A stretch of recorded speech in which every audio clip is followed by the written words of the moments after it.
ಒಂದು ಲಿಂಕ್ ಲಿಸ್ಟ್ನಲ್ಲಿ ಎಲಿಮೆಂಟ್ಗಳನ್ನು ಹೇಗೆ ಸೇರಿಸಲಾಗುತ್ತದೆ, ಲಿಸ್ಟ್ಗೆ ಎಲಿಮೆಂಟನ್ನು ಮುಂದಿನಿಂದ ಅಥವಾ ಒಂದು ನಿರ್ದಿಷ್ಟವಾದ ಸ್ಥಳದಲ್ಲಿ ಹೇಗೆ ಸೇರಿಸಲಾಗುತ್ತದೆ, ಲಿಸ್ಟ್ನಲ್ಲಿ ಯಾವುದೇ ವಸ್ತುಗಳಿಲ್ಲವೆಂದರೆ ಎಲಿಮೆಂಟನ್ನು ಎಲ್ಲಿಗೆ ಸೇರಿಸುವುದು, link list single link, double link, circular link ಅಥವಾ ಆರ್ಡರ್ಡ್ ಲಿಂಕ್ ಲಿಸ್ಟ್ ಆಗಿದ್ದಲ್ಲಿ ಅನುಸರಿಸಬೇಕಾದ ಕ್ರಮಗಳೇನು, ಬನ್ನಿ ತಿಳಿದುಕೊಳ್ಳೋಣ.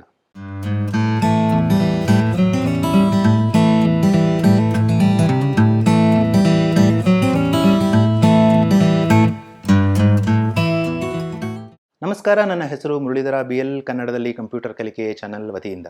ನೀವು ಇನ್ನೂ ನನ್ನ ಚಾನಲ್ಗೆ ನೋಂದಾವಣೆ ಮಾಡಿಕೊಂಡಿಲ್ಲವೆಂದರೆ ಕೂಡಲೇ ಸಬ್ಸ್ಕ್ರೈಬ್ ಬಟನ್ ಒತ್ತಿ ನೋಂದಾವಣೆ ಮಾಡಿಕೊಳ್ಳಿ. ಹಾಗೆಯೇ ಮುಂದೆ ನಾನು ಅಪ್ಲೋಡ್ ಮಾಡುವ ಎಲ್ಲ ವಿಡಿಯೋಗಳ ಬಗ್ಗೆ ಮಾಹಿತಿಗಾಗಿ ಪಕ್ಕದಲ್ಲಿರುವ ಬೆಲ್ ಬಟನ್ ಒತ್ತಿ. ನಿಮಗೆ ಈ ವಿಡಿಯೋ ಇಷ್ಟವಾದಲ್ಲಿ ಲೈಕ್ ಬಟನ್ ಒತ್ತಿ. ಒಂದು ಕೊಂಡಿ ಇರುವ ಅಥವಾ ಸಿಂಗಲ್ ಲಿಂಕ್ ಲಿಸ್ಟ್ನ ಒಂದು ನೋಡನ್ನು ತೆಗೆದುಕೊಳ್ಳೋಣ. ಅದರಲ್ಲಿ ಒಂದು ಭಾಗ ಮಾಹಿತಿ ಸಂಗ್ರಹಕ್ಕೆ ಬಳಸಲಿದ್ದು ಇನ್ನೊಂದು ಭಾಗ ಮುಂದಿನ ನೋಡ್ನ ವಿಳಾಸವನ್ನು ಹಿಡಿದಿಟ್ಟುಕೊಳ್ಳಲು ಬಳಸಲಾಗುತ್ತದೆ. ಒಂದು ಲಿಸ್ಟ್ನ ನೋಡಿನ ಸ್ಟ್ರಕ್ಚರ್ ಹೀಗಿರುತ್ತದೆ. ನೋಡ್ ಮಾಹಿತಿಗಾಗಿ ಹೆಸರನ್ನು ಶೇಖರಿಸುತ್ತದೆ ಮತ್ತು ನೋಡಿನ ಮುಂದಿನ ನೋಡ್ ವಿಳಾಸ ಹಿಡಿದಿಟ್ಟುಕೊಳ್ಳಲು ಮುಂದಿನ ನೋಡ್ ಎಂಬ ಪಾಯಿಂಟರ್ ಬಳಸುತ್ತದೆ. ಆರಂಭ ಮತ್ತು ಹೊಸ ನೋಡ್ಗಳು ನೋಡಿಗೆ ಪಾಯಿಂಟರ್ ವೇರಿಯೇಬಲ್ಗಳಾಗಿರುತ್ತವೆ. ಆಪರೇಟಿಂಗ್ ಸಿಸ್ಟಮ್ಗೆ ಮೆಮೊರಿ ಸ್ಥಾನಗಳ ಬೇಡಿಕೆ ಇಡಲು malloc ಎನ್ನುವ ಫಂಕ್ಷನ್ ಬಳಸಲಾಗಿದೆ. malloc ಎಂದರೆ ಮೆಮೊರಿ ಅಲೋಕೇಟ್ ಎಂದರ್ಥ. ಇಲ್ಲಿ ನೋಡ್ ಎಷ್ಟು ಗಾತ್ರವಿದೆಯೋ ಅಷ್ಟು ಗಾತ್ರಕ್ಕಾಗಿ ಮೆಮೊರಿ ಬೇಡಿಕೆ ಇದೆ.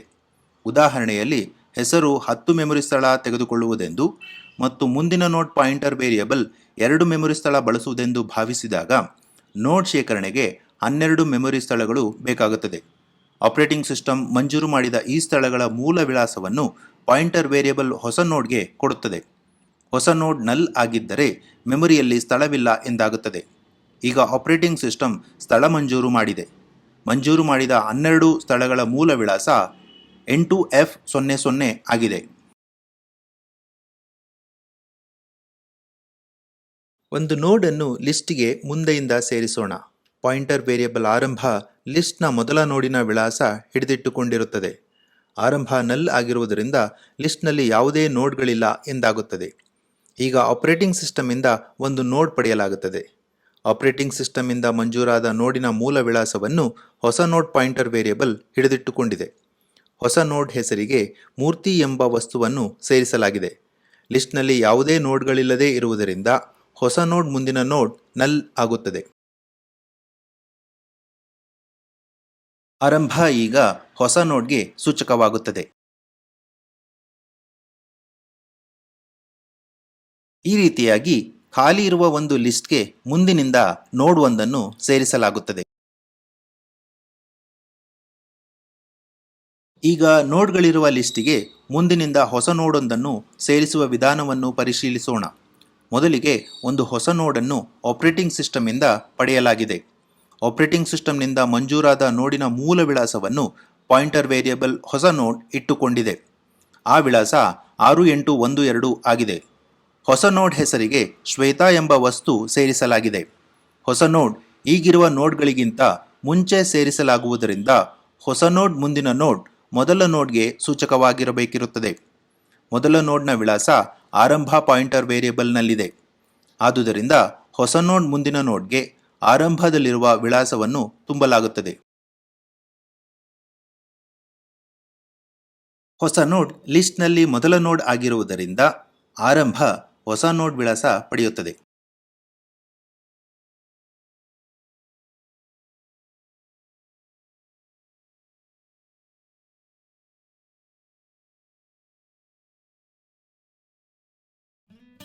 ವಿಶ್ಲೇಷಿಸಿದ ಸಿಂಗಲ್ ಲಿಂಕ್ ಲಿಸ್ಟ್ನಲ್ಲಿ ಲಿಸ್ಟ್ನ ಮೊದಲಿಗೆ ನೋಡನ್ನು ಸೇರಿಸುವ ವಿಧಾನವನ್ನು ಕ್ರಮಸೂಚಕವಾಗಿ ಈ ರೀತಿ ಬರೆಯಬಹುದು.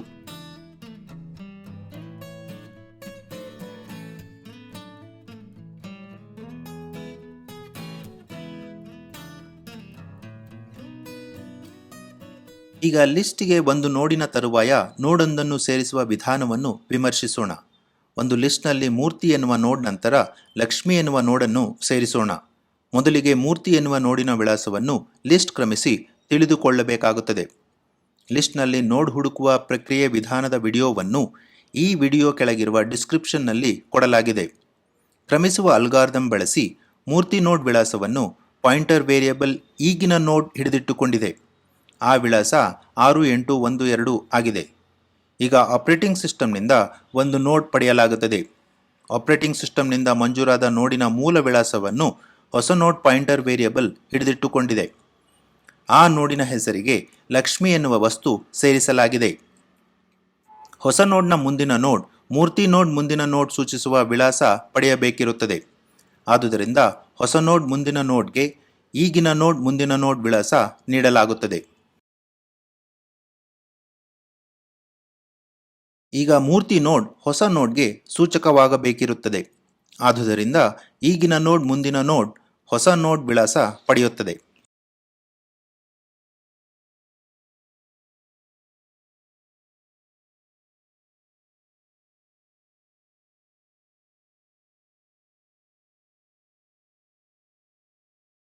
ವಿಶ್ಲೇಷಿಸಿದ ಸಿಂಗಲ್ ಲಿಂಕ್ ಲಿಸ್ಟ್ ನೋಡ್ ನಂತರ ನೋಡ್ ಸೇರಿಸುವ ವಿಧಾನವನ್ನು ಕ್ರಮಸೂಚಕವಾಗಿ ಈ ರೀತಿ ಬರೆಯಬಹುದು.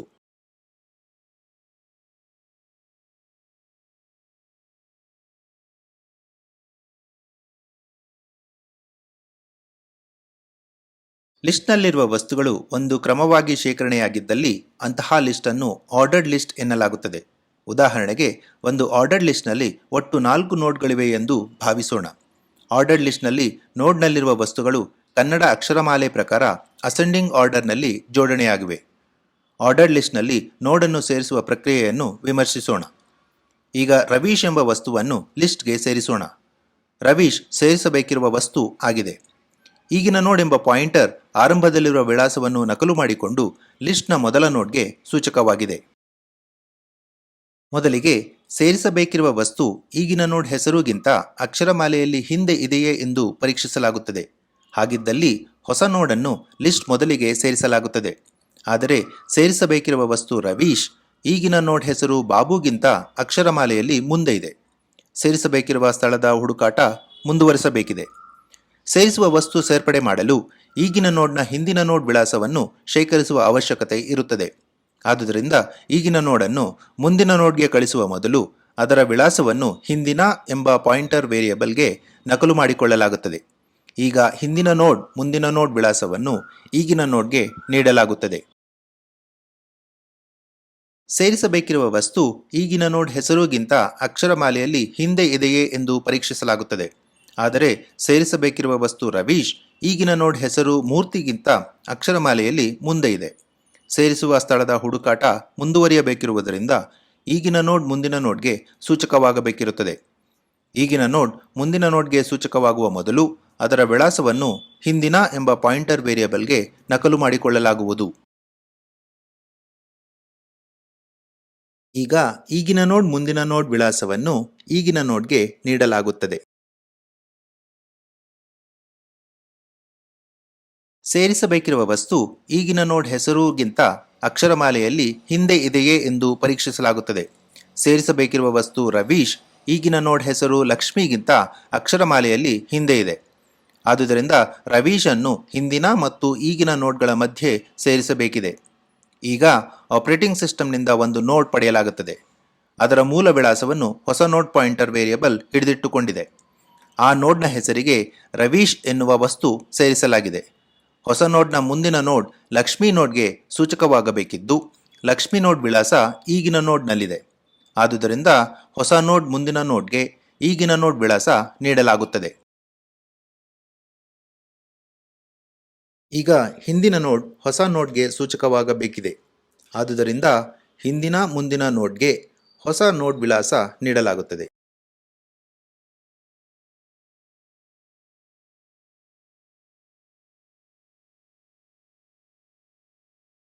ವಿಶ್ಲೇಷಿಸಿದ ಸಿಂಗಲ್ ಲಿಂಕ್ ಲಿಸ್ಟ್ ಸರ್ಚ್ ವಿಧಾನವನ್ನು ಕ್ರಮಸೂಚಕವಾಗಿ ಈ ರೀತಿ ಬರೆಯಬಹುದು.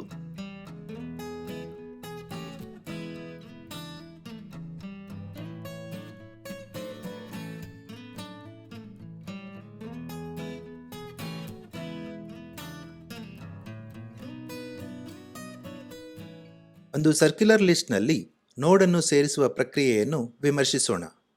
ಹೆಡರ್ ನೋಡ್ ಎಲ್ಲ ನೋಡ್ಗಳ ಮುಂದೆ ಇರುವ ನೋಡ್ ಆಗಿದ್ದು ಅದು ಲಿಸ್ಟ್ನಲ್ಲಿ ಮೊದಲನೇ ನೋಡ್ ವಿಳಾಸವನ್ನು ಹಿಡಿದಿಟ್ಟುಕೊಂಡಿರುತ್ತದೆ.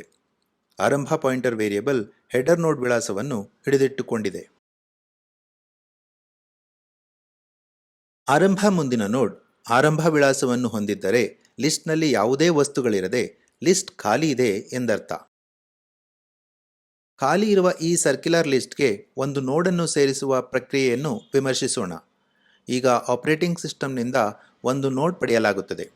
ಅದರ ಮೂಲ ವಿಳಾಸವನ್ನು ಹೊಸ ನೋಡ್ ಪಾಯಿಂಟರ್ ವೇರಿಯಬಲ್ ಹಿಡಿದಿಟ್ಟುಕೊಂಡಿದೆ. ಆ ನೋಡ್ನ ಹೆಸರಿಗೆ ಮೂರ್ತಿ ಎನ್ನುವ ವಸ್ತು ಸೇರಿಸಲಾಗಿದೆ. ಲಿಸ್ಟ್ನಲ್ಲಿ ಹೊಸ ನೋಡ್ ಮೊದಲನೇ ಹಾಗೂ ಕೊನೆಯ ನೋಡ್ ಆಗಿರುತ್ತದೆ. ಸರ್ಕ್ಯುಲರ್ ಲಿಸ್ಟ್ನಲ್ಲಿ ಕೊನೆಯ ನೋಡ್ ಹೆಡರ್ ನೋಡ್ಗೆ ಸೂಚಕವಾಗಿರುವುದರಿಂದ ಹೊಸ ನೋಡ್ನ ಮುಂದಿನ ನೋಡ್ ಹೆಡರ್ ನೋಡ್ಗೆ ಸೂಚಕವಾಗಬೇಕಿದ್ದು, ಹೊಸ ನೋಡ್ ಮುಂದಿನ ನೋಡ್ಗೆ ಆರಂಭದಲ್ಲಿರುವ ವಿಳಾಸ ನೀಡಲಾಗುತ್ತದೆ. ಹೆಡರ್ ನೋಡ್ನ ಮುಂದಿನ ನೋಡ್ ಮಾಹಿತಿ ಇರುವ ಮೊದಲನೇ ನೋಡ್ಗೆ ಸೂಚಕವಾಗಬೇಕಿರುವುದರಿಂದ ಆರಂಭ ಮುಂದಿನ ನೋಡ್ಗೆ ಹೊಸ ನೋಡ್ ವಿಳಾಸ ನೀಡಲಾಗುತ್ತದೆ.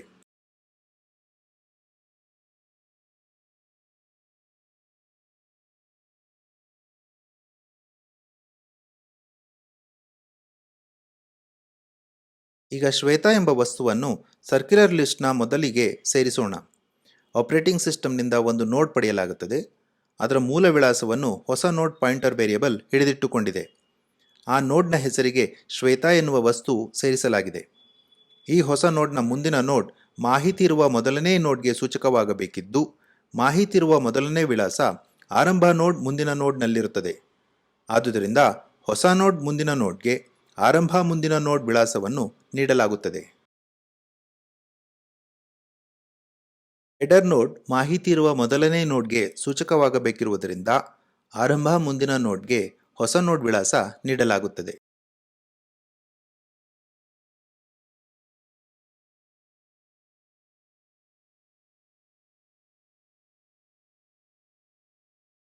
ವಿಶ್ಲೇಷಿಸಿದ ಸರ್ಕ್ಯುಲರ್ ಸಿಂಗಲ್ ಲಿಂಕ್ ಲಿಸ್ಟ್ಗೆ ಮೊದಲಲ್ಲಿ ನೋಡ್ ಸೇರಿಸುವ ವಿಧಾನವನ್ನು ಕ್ರಮಸೂಚಕವಾಗಿ ಈ ರೀತಿ ಬರೆಯಬಹುದು.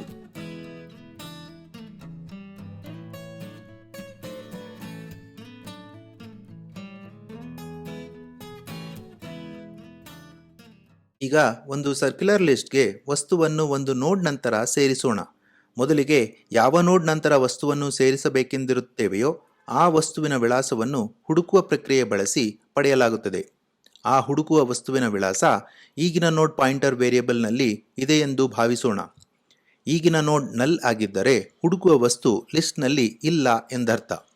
ಆಗ ಸೇರಿಸಬೇಕಿರುವ ವಸ್ತುವನ್ನು ಲಿಸ್ಟ್ನ ಮೊದಲಿಗೆ ಸೇರಿಸಲಾಗುತ್ತದೆ. ಈಗ ಲಕ್ಷ್ಮಿ ಎಂಬ ವಸ್ತುವನ್ನು ಮೂರ್ತಿ ಎಂಬ ವಸ್ತುವಿನ ನಂತರ ಸೇರಿಸಬೇಕೆಂದು ಭಾವಿಸೋಣ.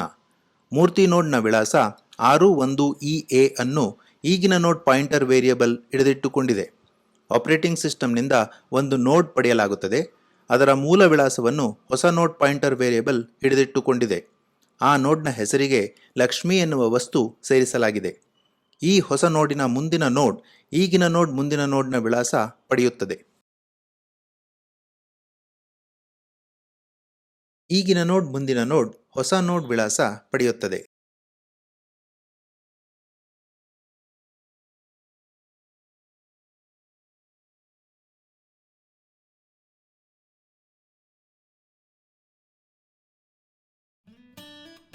ಸರ್ಕ್ಯುಲರ್ ಲಿಸ್ಟ್ನಲ್ಲಿ ಒಂದು ನೋಡ್ ನಂತರ ವಸ್ತುವನ್ನು ಸೇರಿಸುವ ವಿಧಾನವನ್ನು ಕ್ರಮಸೂಚಕವಾಗಿ ಈ ರೀತಿ ಬರೆಯಬಹುದು.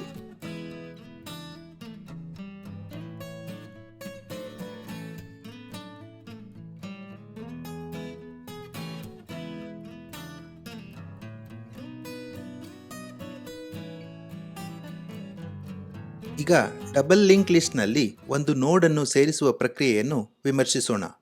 ಡಬಲ್ ಲಿಂಕ್ ಲಿಸ್ಟ್ನ ನೋಡ್ನಲ್ಲಿ ಮಾಹಿತಿ ಭಾಗದ ಜೊತೆಗೆ ಮುಂದಿನ ನೋಡ್ ಪಾಯಿಂಟರ್ ಮುಂದಿನ ನೋಡ್ ವಿಳಾಸವನ್ನು, ಹಿಂದಿನ ನೋಡ್ ಪಾಯಿಂಟರ್ ಹಿಂದಿನ ನೋಡ್ ವಿಳಾಸವನ್ನು ಹಿಡಿದಿಟ್ಟುಕೊಂಡಿರುತ್ತದೆ.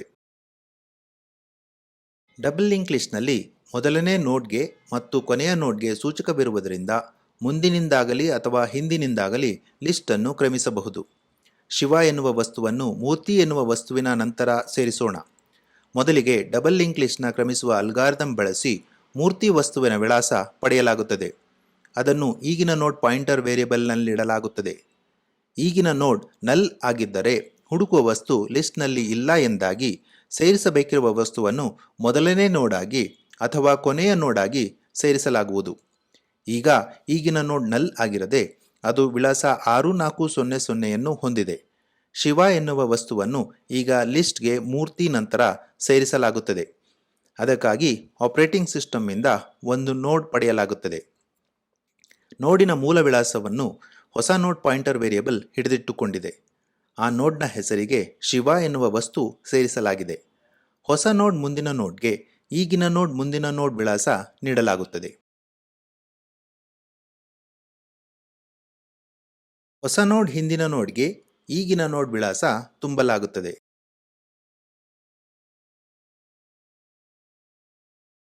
ಈಗಿನ ನೋಡ್ ಮುಂದಿನ ನೋಡ್ 36AE ಆಗಿದೆ. 36AE ಹಿಂದಿನ ನೋಡ್ಗೆ ಹೊಸ ನೋಡ್ ವಿಳಾಸ ಕೊಡಲಾಗುತ್ತದೆ. ಈಗಿನ ನೋಡ್ ಮುಂದಿನ ನೋಡ್ಗೆ ಹೊಸ ನೋಡ್ ವಿಳಾಸ ನೀಡಲಾಗುತ್ತದೆ.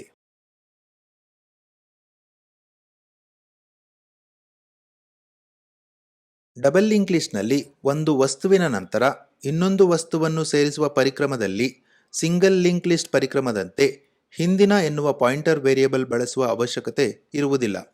ಕಾರಣ ಡಬಲ್ ಲಿಂಕ್ ಲಿಸ್ಟ್ನಲ್ಲಿ ಪ್ರತಿಯೊಂದು ನೋಡ್ ಅದರ ಹಿಂದಿನ ನೋಡ್ನ ವಿಳಾಸ ಮತ್ತು ಮುಂದಿನ ನೋಡ್ ವಿಳಾಸವೆರಡನ್ನೂ ಹಿಡಿದಿಟ್ಟುಕೊಂಡಿರುತ್ತದೆ.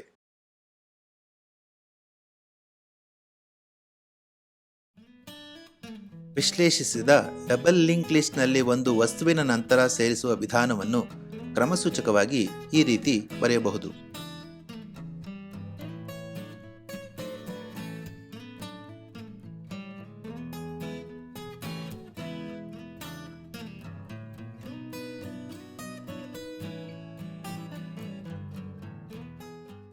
ಈ ವಿಡಿಯೋದಲ್ಲಿ ನಾವು ಲಿಂಕ್ ಲಿಸ್ಟ್ಗೆ ಒಂದು ವಸ್ತುವನ್ನು ಹೇಗೆ ಸೇರಿಸುವುದು ಎಂದು ಕಲಿತುಕೊಂಡಿದ್ದೇವೆ. ಈ ವಿಡಿಯೋ ನಿಮಗೆ ಇಷ್ಟವಾಗಿದೆ ಎಂದು ನನ್ನ ಭಾವನೆ. ಈ ವಿಡಿಯೋ ನಿಮಗೆ ಇಷ್ಟವಾಗಿದ್ದಲ್ಲಿ ಮರೆಯದೆ ಲೈಕ್ ಬಟನ್ ಒತ್ತಿ. ಹಾಗೆಯೇ ಡೇಟಾ ಸ್ಟ್ರಕ್ಚರ್ಸ್ ಬಗೆಗಿನ ನನ್ನ ಇತರ ವಿಡಿಯೋಗಳನ್ನು ಕೂಡ ವೀಕ್ಷಿಸಿ. ವಂದನೆಗಳು.